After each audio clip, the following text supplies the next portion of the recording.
అందరికీ నమస్కారం. Welcome to king weather updates. మన రెండు తెలుగు రాష్ట్రాల్లోనూ కూడా తేలికపాటి నుంచి మోస్తరు వర్షాలు అయితే కురుస్తూ ఉన్నాయి.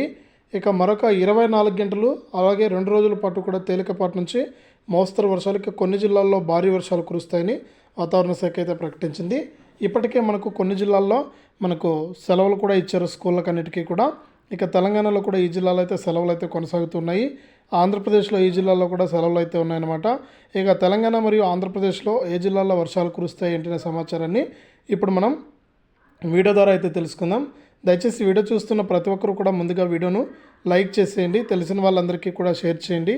ఇలాంటి మరెన్నో వీడియోలను ఎప్పటికప్పుడు మన ఛానల్ ద్వారా మీరు తెలుసుకోవాలంటే తప్పకుండా వీడియో కింద సబ్స్క్రైబ్ అనే బటన్ ఉంది, సబ్స్క్రైబ్ చేసుకుని పక్కన వచ్చే గంట పైన నొక్కి మళ్ళీ వచ్చే ఆలనే గంట పైన కూడా నొక్కండి. తెలంగాణలోని పలు ప్రాంతాల్లో మరో 2 గంటల్లో తేలికపాటి నుంచి మోస్తరు వర్షాలు పడతాయని హైదరాబాద్ వాతావరణ కేంద్రం తెలిపింది. ఆదిలాబాదు, జగిత్యాల, భూపాల్పల్లి, గద్వాలు, కామారెడ్డి, ఆసిఫాబాదు, మహబూబ్ నగర్, మంచిర్యాల, మెదక్కు, ములుగు, నాగర్ కర్నూల్, నారాయణపేట, నిర్మల్, పెద్దపల్లి, వనపర్తి, భువనగిరి జిల్లాల్లో వర్షాలు పడతాయని ఈ జిల్లాలకు ఎల్లో అలర్ట్ కూడా జారీ చేసింది.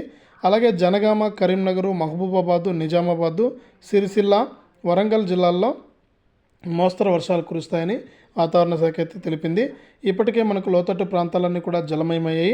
ఇక కొన్ని జిల్లాల్లో అయితే స్కూళ్ళకు సెలవులు కూడా ఇచ్చారు. ఇక పలు జిల్లాల్లో వర్షాలు కురిసే అవకాశం ఉందని ఆంధ్రప్రదేశ్ విపత్తుల నిర్వహణ సంస్థ అయితే తెలిపింది. శ్రీకాకుళం, విజయనగరం, పార్వతీపురం, అల్లూరి సీతారామరాజు, అనకాపల్లి, కాకినాడ, కోనసీమ, తూర్పుగోదావరి, పశ్చిమ గోదావరి, ఏలూరు, కృష్ణా, ఎన్టీఆర్ జిల్లాల్లోని కొన్ని ప్రాంతాల్లో తేలికపాటి నుంచి మోస్తరు వర్షాలు కురుస్తాయని పేర్కొంది.